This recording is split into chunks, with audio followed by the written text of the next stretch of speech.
I don't suppose they told you anything in Denver about the tragedy we had up here during the winter in 1970?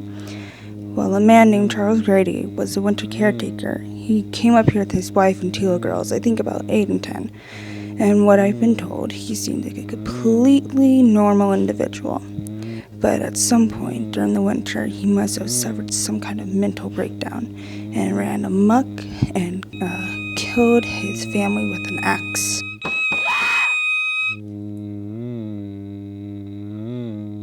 You rest assured, Mr. Allman, that's not going to happen with me.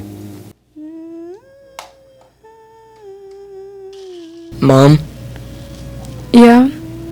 do we really go and live in that hotel for the winter? Sure I do. It'll be lots of fun. Yeah, I guess so.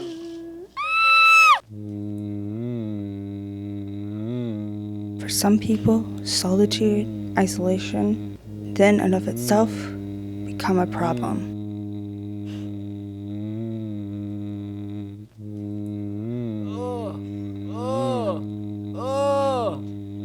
What happened?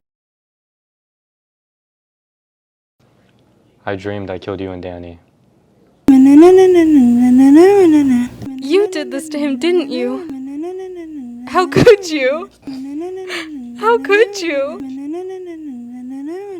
Here's Johnny.